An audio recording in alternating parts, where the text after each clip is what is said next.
The Brainiac Corporation. And another day begins. From all over the country, a crack team of the finest minds arrive at their base. Hello. Their mission, to continue to push back the boundaries of scientific knowledge and understanding. So come on in. Step inside with us. But prepare yourself for a bumpy ride as we embark on the worst excesses that are Brainiac Science Abuse. Brainiac.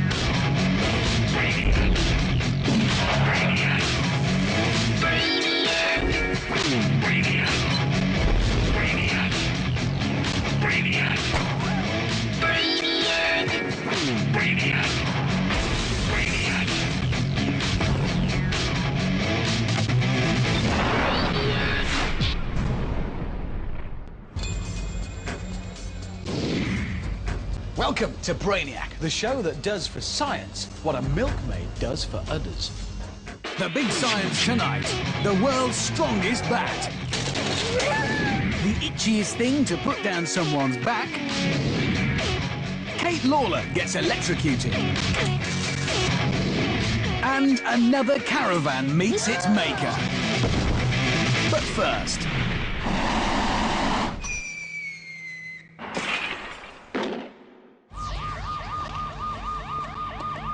Stop! The following experiment is dangerous. Do not try this at home. No, really, don't. A butane gas cylinder, often found on camping stoves, harmless enough until it's handled incorrectly and you introduce it to some microwave radiation. Metal reflects microwaves, so they're not getting through to the gas inside the can. But the outer surface does get warmer and warmer, gradually heating and expanding the butane inside. More and more heat, more and more pressure, until... it's a massive bang from the butane cylinder, sending a scorching ball of flame outwards and leaving the oven seriously messed up. We do these experiments so you don't have to. Do not try this at home.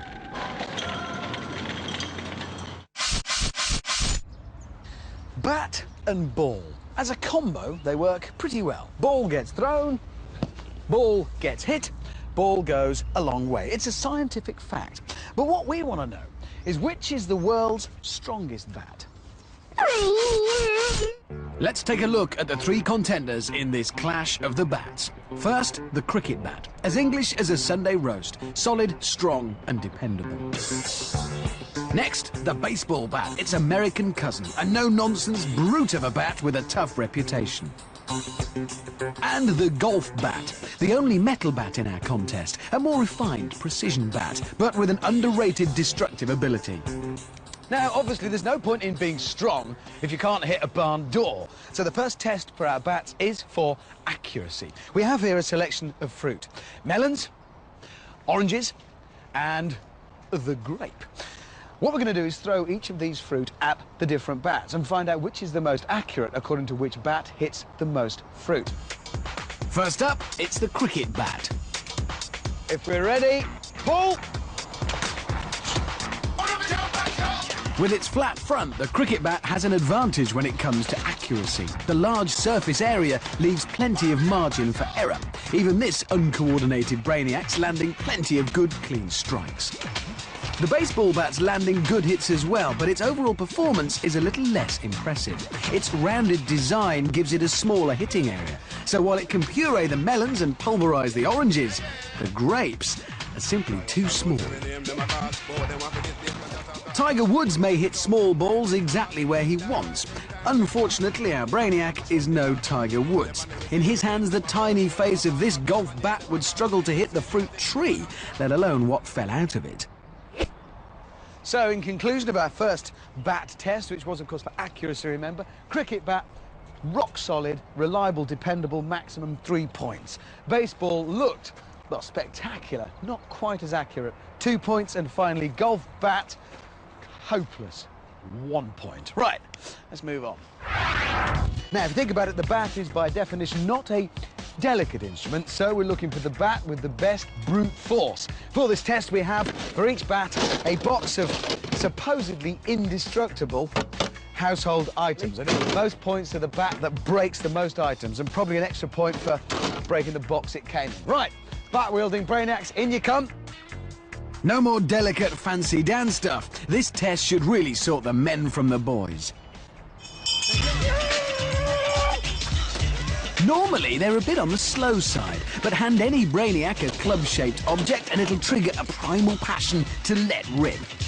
On first glance, it seems Cricket Boy's doing well again, but that large surface area is distributing the force of the Brainiac swing quite a bit, and some items are proving a little stubborn. The hard hat, in particular, is, well, hard. The baseball bat's performing pretty well, though. Those indestructible items are feeling the full force of those blows. But it's definitely the tiny head of the golf bat causing the most mayhem. Our useless golfer doesn't need to be accurate. He's obliterating the lot. Even that stubborn hard hat. Right, that's it. That's enough. Right, Golf Brainiac, come back. Cricket bat comes last. Really struggling with this hard hat there. Proved to be pretty much indestructible. In the middle, it looked good. Middle ground for destructive force. And number one, the incredible destructive powers of the golf bat. So, 2 tests down and the scores are all square, leaving everything to bat for in our finale later in the show. Bats versus cars.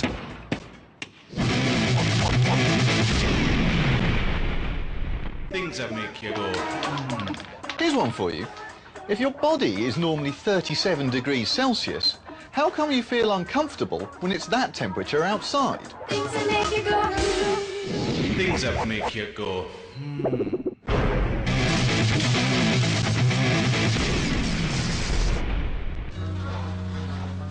Deep in the basement at Brainiac HQ, the world of celebrity has been mixing it with nasty electrical equipment in a contest conceived to answer one of science's burning questions. Which celebrity can take the biggest electric shock? 4th celebrity to enter is reality TV star Kate Lawler. As soon as Kate's acquainted with the chair, Brainiacs step in to make last-minute physical and mental checks, to make our celebrities feel safe and to satisfy our Cayman Island insurance company. Next, Ms. Lawler is handed a safe phrase. She must shout to stop the pain. Since winning Big Brother 3, Kate's been working at becoming a full-time celebrity. A big fan of music festivals, she hates rats and insects, and her favourite chemical is self-tanning spray. The Brainiac electric chair has 6 shock settings, from remote control soft to taser gun intense. So, how much can Kate Lawler take?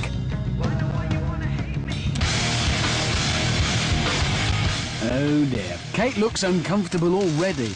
As soon as the switch is flicked, she looks ready to blub.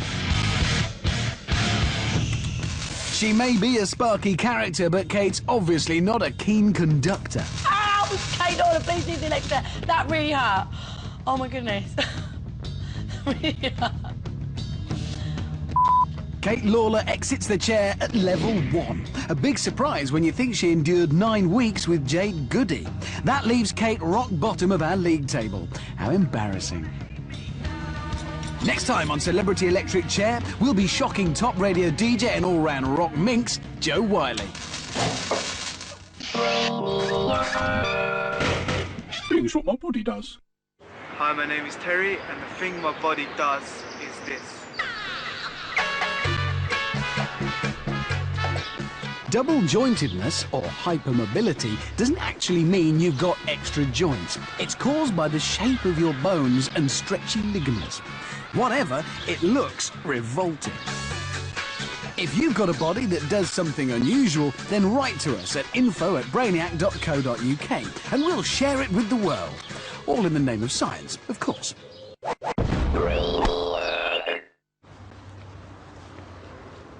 What makes the best DIY itching powder? Down at the lab, we've got 5 very annoying irritants, and we're going to be putting 5 different substances down their backs in our quest to find Britain's best itching powder. Brainiac number 1 will be getting rose hips, freshly dried in the Brainiac greenhouse. It's hair clippings for number 2, the blow-dried high frizz variety. Brainiac 3 will endure the pleasure of pencil shavings. And for guinea pig number 4, it's dry, prickly hay. Finally, bit of a wild card this one, gooseberry hairs. And not forgetting health and safety, we've supplied an authentic antique back scratcher for emergency use only.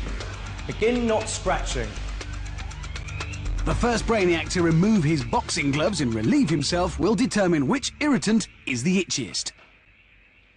And now we wait.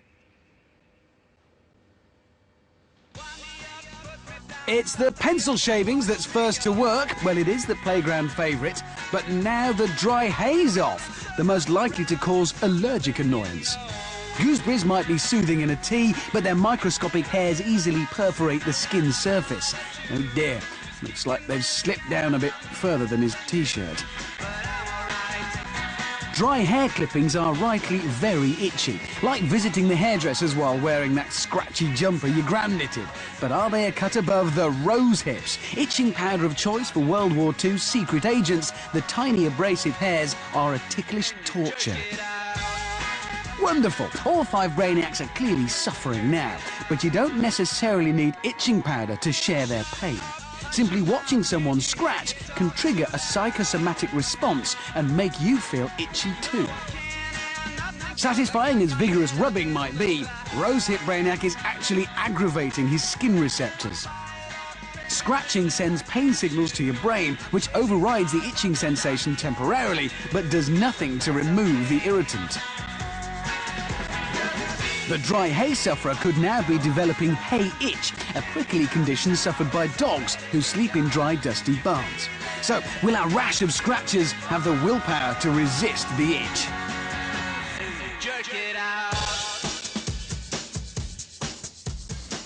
Hair clippings boy could be about to go for the back scratcher. No, it's Hay Boy that's had enough first. The itchiest itchy thing is hay. And sweet relief. So there you have it, a champion at chafing, dry hay, the best do-it-yourself itching powder.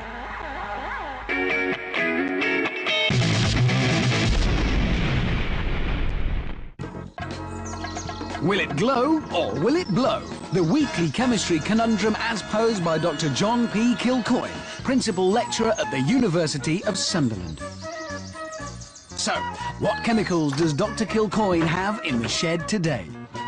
Chlorate glucose, copper salt, iron filings. Will it glow or will it blow? The answer coming up after the break. Also to come, set your video, it's Brainiac for a day. We conclude the search for the strongest bat. And a fat bloke on a trampoline.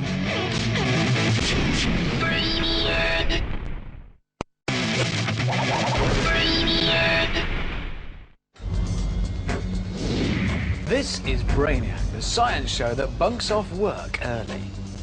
Still to come, John Tickle gets personal in the high street.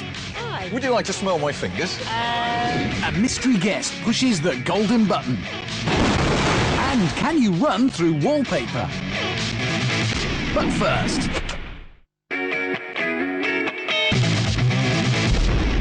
Before the break, Dr. John P. Kilcoyne of the University of Sunderland posed the question: chlorate glucose, iron filings and copper salt. Put them together and will they glow or blow? The answer? Glow. When triggered with acid, the fierce reaction makes the iron filings sparkle and the copper salt makes the flame a greeny-blue colour.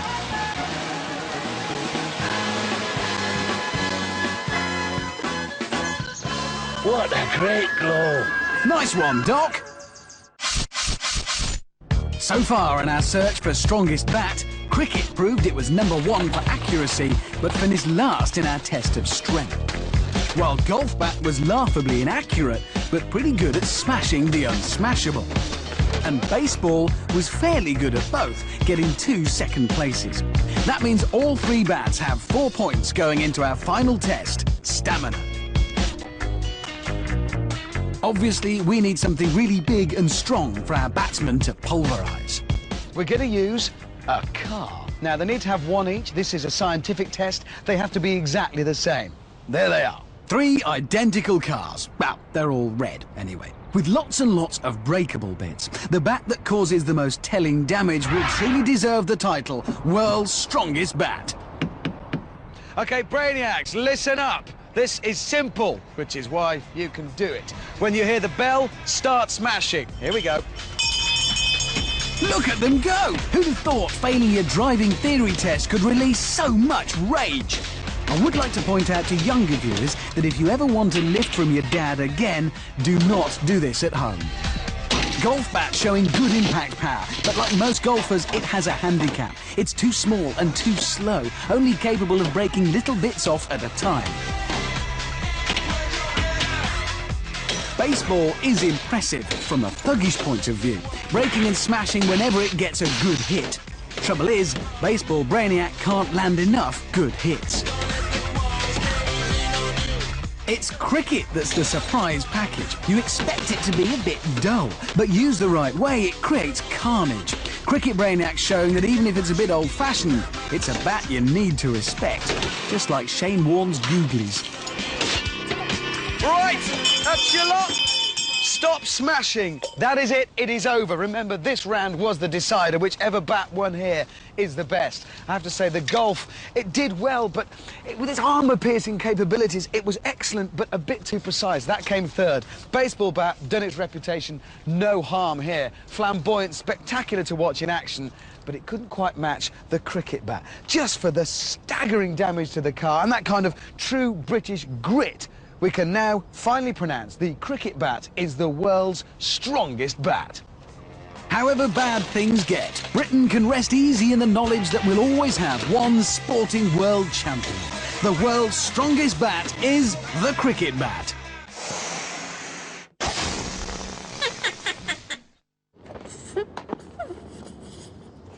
I'm Derek Akora, and you're watching Brainiac.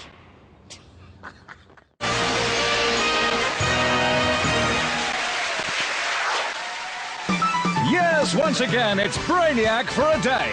Please welcome your hosts, Dolly Girl and Dolly Boy. Every week, one lucky viewer gets to wear the famous yellow T-shirt and spend an explosive, thrill-packed day as a Brainiac. And this week's Brainiac in waiting is Sam Welsh, a 31-year-old traffic warden and part-time Heidi impersonator from Yorkshire. Welcome to the show, Sam. Tell us what it is you're blowing up today. My VCR and VHS collection. A very popular choice. And here they are. A top-loading VCR and fancy front loader bought in 2001, along with 414 films bought and recorded over the past 20 years. Now Sam has to make room for a shiny new DVD player and rebuy every single movie she's got. How annoying is that? But before she can blow up anything, she needs to step through the magic Brainiac door and transform from Traffic Warden Sam into Brainiac Sam. It's hard to tell her from the real thing. But now it's decision time for our Brainiac intern. Each of these envelopes contains a different explosive. Which one will she pick? Sam, it's an important choice. Take your time. She's gone for B. Let's see what she's got. It's flash powder, the perfect choice. Well done, Sam. That guarantees some fireworks. Uh-oh, no time for looking smug because there's the siren, the signal for Sam and the presenters to retreat to a moderately safe distance. Our explosives expert steps in to rig the VCRs. Flash powder's an oxidized metallic fuel often used in fireworks, and yes, it looks like coffee granules. But you don't want to add boiling water to this stuff, because it won't go off. As always, Brainiacs take the utmost care when rigging explosives. It's essential not to panic. It could be you joining us here on the Brainiac for a Day set. Just write to us at info@brainiac.co.uk telling us what you'd like to blow up and why. But today, it's all about Sam. And as we like to say here on Brainiac for a Day, safety first, Brainiac second! Silence, please, as Sam prepares to kiss 20 years of her life goodbye. Blast off! Total annihilation! Good work, Sam! Flash powder certainly lives up to its name, igniting in an instant, causing maximum destruction with the minimum of fuss. This explosion happens in 2 stages. First, the tapes are sent cartwheeling. Then the VCR machines are liquidized from the inside out. It's a defunct tape format obliteration! Well done, Sam. No more low-quality AV performance for you. Thanks, Brainiac, for making me Brainiacs for a day. Glad we could help, Sam. Now off you go back to your goat herd in Yorkshire. Oh, and Sam, hope you tape the show.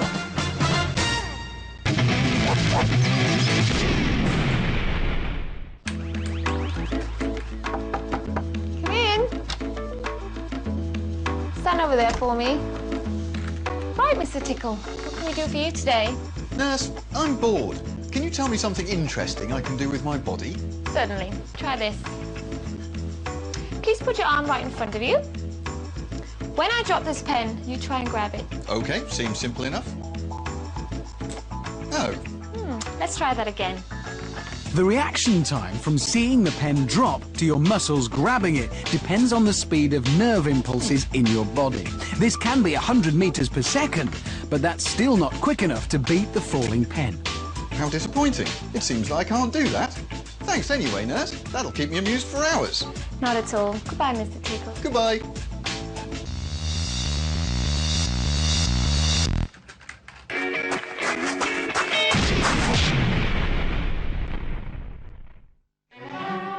This frame contains 10 layers of vinyl-coated wallpaper. Consisting of a paper backing or substrate sealed with a PVC coating, this material exhibits excellent moisture resistance and superb durability. This Brainiac is about to run full speed towards the wallpaper, but will he break through or bounce off?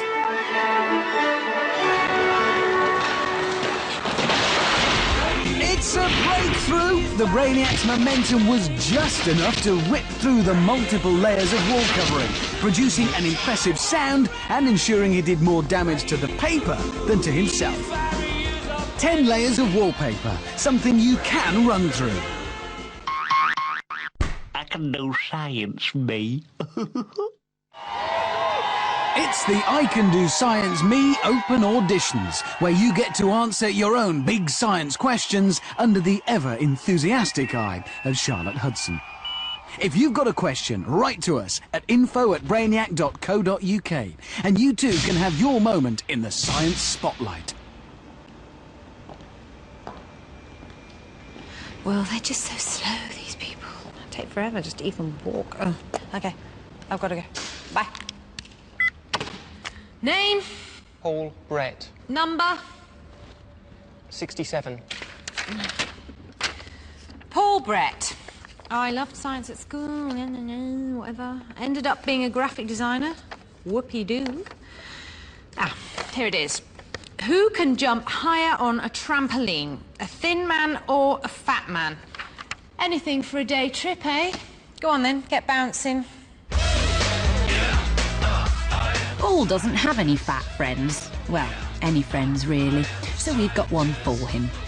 We need to find out how fat and thin our new best buddies are. I know it looks obvious, but we have to be scientific about these things. Paul weighs in at 75 kilos, about the same weight as a small moped. Now it's Fat Man's turn, stepping onto the scales. Round and round she goes, and finally stops at 160 kilos. Coincidentally, the same as a Harley-Davidson Fat Boy motorbike. Two prime specimens poised for battle. So it's Fat Man versus Thin Man in the Battle of the Bounce. Modern trampolines are built for gymnasts. Gymnasts tend to be quite light. Still, manufacturers are required to let heavy people use them as well. Unfortunately, not this heavy. Usually we'd plough on regardless, but we won't get our refund if they're damaged. So it's bye-bye, fat friend. hello, slightly less fat friend. One who comes in on the weight limit. Jumping on a trampoline causes the elastic sheet to be stretched until it rebounds. How high it pushes the jumper depends on its tensile strength and the weight of the person doing the bouncing.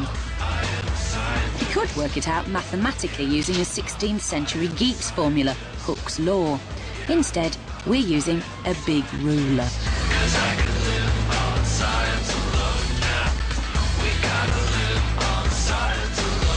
To ensure an accurate result, our two jumpers are bouncing the same way.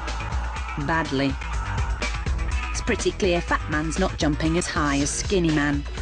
His feet are clearing the trampoline by only 40 centimetres, compared with Skinny Man's 60 centimetres. His name is Paul Brett. He wanted to know who bounced higher on a trampoline, a fat man or a thin man. The answer? The thin man. Show off. Next!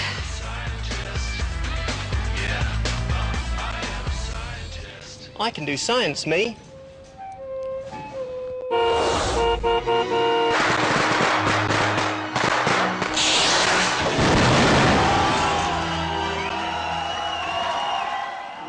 Once again, Brainiac has called upon the world of show business to stump up any out-of-work movie stars for the purposes of a gratuitous explosion. This actor has played goodies, baddies, and even twins, but today he's got just the one face on.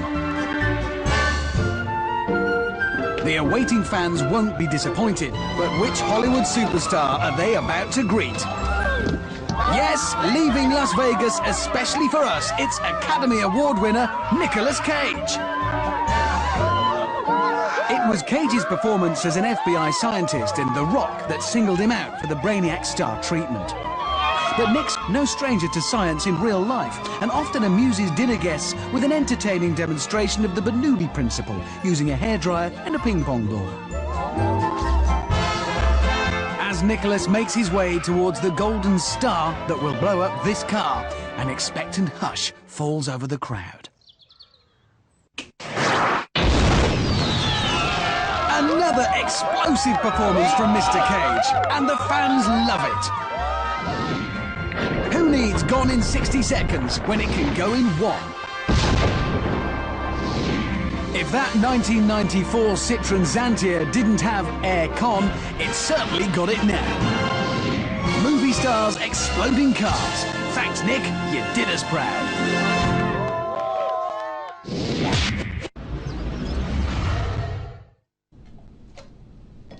Dear John, I work as a chef and I often find that I go home with my fingers smelling of food. Please can you tell me which smell will last longest on my fingers so that I can take steps to avoid it in my recipes? Jacob Finley in Southampton. Well, Jacob, leaving aside the slightly concerning fact that you're a chef who has problems with the smell of food, your question at least has scientific merit, so I'll be very glad to look into it for you. First, we're going to need some smelly foodstuffs, and to find those, all we need to do is visit any well-stocked kitchen cupboard. We've got tuna, garlic, onion, and I think we'll try oranges as well. Now, of course, they're going to need some preparation. Now, I'll need to make sure, of course, that my fingers don't pick up any stray smells at this stage of the experiment. Smells consist of chemicals that diffuse into the air and up our noses. The pungent pong of onions is down to sulfur-containing compounds, which also bring on the tears by creating sulfuric acid in your eyes. The stench of fish is thanks to a type of molecule called an amine, which is related to ammonia. Garlic. Well, you can thank sulfur again, but this time the culprit is diallyl disulfide. And the far more pleasant aroma of oranges comes from limonene, common to all citrus fruits. Now, the idea is that I'm going to apply each one of these smells to my fingers to see which one lasts the longest. But before that, I want to make absolutely sure that there's no lingering smells left on my hands whatsoever. So I'm going to give them a thorough washing. I'm using perfume-free soap because fingers are very good at picking up odours. That's because skin is a fatty, oily substance, and so are many smell chemicals, so they tend to soak in easily. Time to apply the odours. Each one of these smells only goes on one of my 4 fingers. First up, it's the onion. Work that in nicely. Want to try and get some underneath the nails if possible. Oh yeah, blimey. Right, next finger, tuna. It's not hard to get that really deep in there.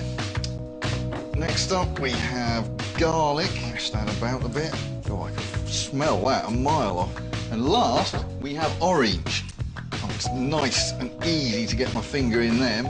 Right, now all I have to do is wait for these to dry off and we're all set. Right, done. They're smelling strong. All about as potent as each other at the moment. But the big question is, will they last? Well, in the name of science, I'm going to bed with smelly fingers and we'll see how they're doing in the morning.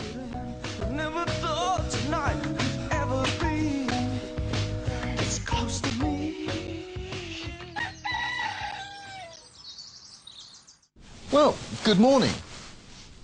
And yes, the old digits are still pretty whiffy. Onion, now that's quite pungent, and garlic, yeah, that's about the same, and they smell pretty much alike as well. Tuna, ooh, well, not very nice at all. And orange, well, kind of orangey, but not very much. So I reckon we can eliminate that one from our inquiries. We've still got onion, tuna and garlic left in the running. But what I want to know is, which one's the most potent? Hello there. Would you like to smell my fingers? That's onion. It's onion, yes, very good. Nice one, well, that's good. And that's tuna. Yeah, that's definitely tuna. Well, you're doing well so far. What's this one? Garlic. That's 3 from 3. Well done. Now, which one of those would you say was the most potent? I would say the onion. Onion, right. Early lead for onion. Nice. The first one's onion. Onion? That one's tuna. Finger number 2. I don't know. It's all about the garlic. Excellent. Okay, that's onion, yeah? That's onion. Oh, excellent. Finger number 2. Don't know. Finger number 3. That may be garlic, actually. That's must. That's interesting. So we're getting a hit on the onion and the garlic, but not on the tuna. That smells more like garlic than the first one. No one's getting the fish anymore. So it's really between the onion and the garlic to see which one is the strongest. So, after 16.5 hours, it's 2 fingers up to the tuna. Can you tell me what you smell on theirs? Onion. Onion. Interesting. Number 3? Garlic. Garlic. Well, you've got a fantastic nose. Which do you think is the strongest? Garlic. That one. He's picked the garlic. Tell me which one you think is the most potent. Oh, it's got to be the garlic. Yeah? How about you? Garlic. Garlic. Brilliant. Conclusive results. The top of our smelliest foodstuff is garlic. Cheers, guys. So, Jacob from Southampton, the smell that lasts longest on your fingers is garlic. Let's hope you don't work in a French restaurant. It's horrible. Professor Myang Li, bringing glamour as well as brains to the world of Brainiac. Recently, the prof's been spending a lot of time in her garden with her favourite new toy, a flamethrower. Its 700 degrees Celsius maximum temperature can turn any household item into an unidentifiable mess. So, let's fire it up and see if you can guess what object the prof has destroyed this week. It's hot and sweaty work, but that doesn't stop Professor Myang Li. She doesn't mind getting her hands dirty in the name of science. Well done, Prof. Another fine mess you've made. So, what was this melted mess before the prof gave it a roasting? Join us after the break, when we'll turn back time and find out. Also to come, salad preparation, the Brainiac way. Projectile weapons versus office equipment. And it's the next round of Brainiac Darts. Brainiac.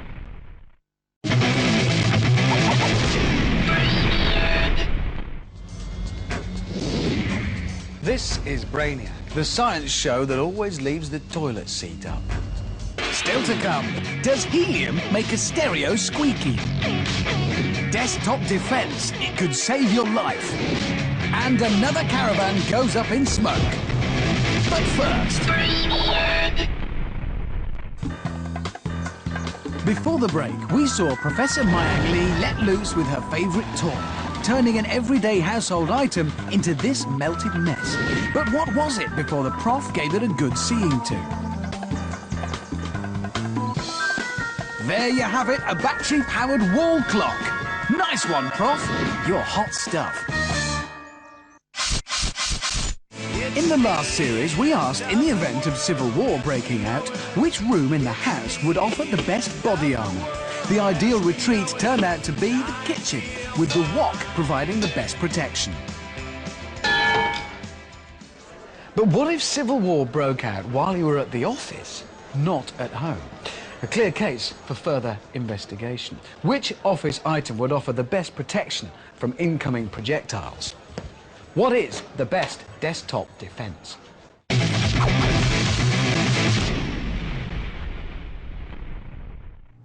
Three weapons likely to be popular in a civil uprising. The wrist brace catapult. The longbow, machine gun of the Middle Ages. And the crossbow, with a range of over 300 metres. Without any protection, it's clear that these devices could do you some serious damage. What we need, of course, is body armour. So, let's kit them up. Working 9 to 5. The first mannequin is being protected with stationery, printer paper for a flak jacket, ring binders on the arms, and don't forget, headgear. Next, workplace hard goods. A notice board, definitely good for hiding, although less well known for its deflective properties. For service and devotion, you would think that Finally, computer gear. And unless you want a hernia, we recommend the new lightweight flat-screen monitors for a much more comfortable breastplate. So our first weapon is the catapult, or as it's more properly called, the slingshot. Now, it might look like something out of the Beano, but it's actually a pretty potent little piece of kit. It can fire its ammunition, a ball bearing or a stone, at 100 metres a second, which hurts, trust me. Right, let's see how it does on our first mannequin. Not even a mark. Right, well, just imagine you'd made yourself a set of body armour out of items of office furniture. How's that going to fare when you're attacked by a loony with a slingshot? It's through! Look at that. Clean through the board and... oh, there's going to be a nasty bruise at about waist height. Moving on. Let's imagine you'd had a bit more time, unplugged stuff and built yourself a suit out of computer peripherals. Well, now, look. Broken a little spiderweb pattern, but it hasn't penetrated. So, only the notice board armour vulnerable to slingshots. But what if they've got more powerful weapons? The longbow. Time was when every male in the country was obliged to practice using one of these on the village green. Who says there's progress? Anyway, let's see how it does against the stationery cupboard. Well, I feel it may have marked it, and it has. It's gone through, I reckon, maybe 20 sheets, but quite clearly stopped it. Next mannequin. Remember the slingshot straight through. Let's try the arrow. Is it? It's through, and I have to tell you, I got the tie on the other side as well. I'd say did. So let's try the computer option. It's high-tech against low-tech. Well, it did more damage than the slingshot, but it still didn't go through. Once again, the stationery and flat screen are the ones to wear. But will they withstand weapon number 3? The crossbow. This is not a toy. It's more accurate than the longbow, more powerful than the longbow, and of course, the favoured weapon of the silent assassin. Let's see how it fares against our office armour. Sounded painful, but would it have drawn blood? Moment of truth. Nope. The paper stopped it. Right. Next victim. Crossbow meets cork notice board. Oh dear.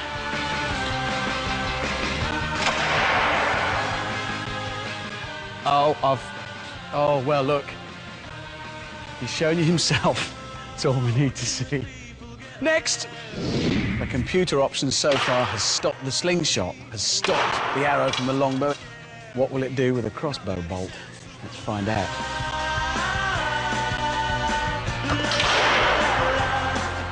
Did it go through? Did it go through? No, it stopped it. That's all it managed. So amazingly, we have a draw between computer and paper, both stopping everything. So if you are attacked in your office, don't use items of office furniture to improvise your body armour. And if you want my advice, this could get quite expensive. So go for the cheap and simple option. It's paper every time. 47 seconds science. Big science questions answered in bite-sized chunks. Barry White, the walrus of love. Now he's dead, we'll never know how funny he'd sound on helium. Or perhaps we can. Does helium make a stereo sound squeaky? Time to find out. Take your helium, put in a nice small room, a tent will do, add your stereo and turn on the gas. Seal it up tight, and then stand back and listen. Helium makes your voice squeaky because it changes the way the various frequencies resonate inside the throat. But what about the sound from loudspeakers? No change in pitch from over here. What if we get up close? Can we hear any change in Barry's tone? The answer? No. Your stereo won't go squeaky because helium affects the way sound vibrations resonate in a cavity, not the way they're produced. Basically, the stereo doesn't have a throat. 47 seconds science. Big science questions answered in bite-sized chunks. Does it work?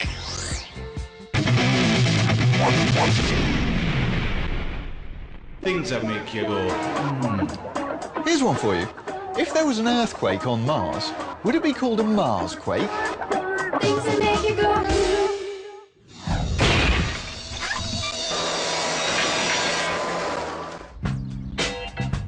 It's Wednesday evening, and Brainiac Mum is off to the bingo, which means Brainiac Dad's left in charge of the house. With the kids safely occupied, Brainiac Dad heads to the kitchen to see what household chores Mum wants done. A healthy salad for the kids. That shouldn't be a problem for you, Brainiac Dad. There's the veg. All Dad has to do is chop it up. But what's this? No knives in the knife block? This calls for appliance abuse. Of course, Mum's office equipment. Shredder, guillotine, and electric pencil sharpener. Good thinking, Dad. Why waste energy chopping when a shredder does the hard work for you? And hey presto, perfect salad size. As for the guillotine, that blade can slice through tomato in the blink of an eye. Find slicing spring onions a pain? Then have a battery-powered pencil sharpener on hand. You'll have finely diced onions in a jiffy, and any mixed-in shavings can only add texture. So there you have it, a healthy, nutritious dinner for the kids. Well done, Brainiac Dad. The science of appliance abuse. Just wait till Mum gets home. She will be pleased.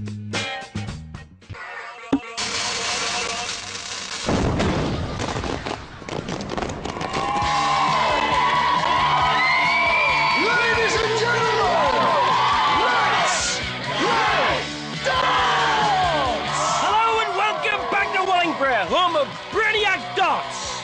The crowd are gone wild in anticipation of the latest clash between world-class darts legend Bobby George and the dim-witted Brainiac. Ladies and gentlemen, best of order please. It's Bobby to throw first. Game on! Of course, for this competition the darts rulebook has been chucked away. 108! So that each week a different explosive can destroy a caravan. We've got 6 tiny caravans left, each run with explosives and ready for detonation. Today we're using mercury fulminate to blow up this miserable little holiday home on wheels. It's wired by a pressure-sensitive fuse to double top on our regulation dartboard. When hit, it sparks up the fuse, which races to the caravan, igniting a wondrous explosion. We rejoin the action, with Bobby just 3 darts away from victory. 135 required. Bull first. Yes, there's the bull! Brainiac seems to think the only way he'll win is by putting Bobby off. Treble 15 needed. There it is! Just double top required for the match. Bobby's throwing arms being crowded. I don't believe it! He throws left-handed! Gets tops! And straight away, double top ignites the fuse wire. It's the moment the crowd have been waiting for. When the fuse crackles its way to the caravan, we'll have a real blaze of glory. This lad obviously bought the last round of drinks and doesn't want to see his money or a drop go to waste. There she blows. A mix of alcohol, nitric acid, and the stuff found in old thermometers. Mercury fulminate is a very toxic substance that explodes violently when struck or heated, providing another very satisfactory conclusion to our game of Brainiac Darts. Bobby George 4, Brainiac 0. It's live and totally unpredictable. Ever wondered what the spawn of Brainiac would look like? It's the test tube baby this Thursday at 8. Well, they better clean that mess up. Next on Sky One, though, with the death toll rising, Smith heads to Afghanistan. But is that such a good idea? Tense drama in the Hades Factor.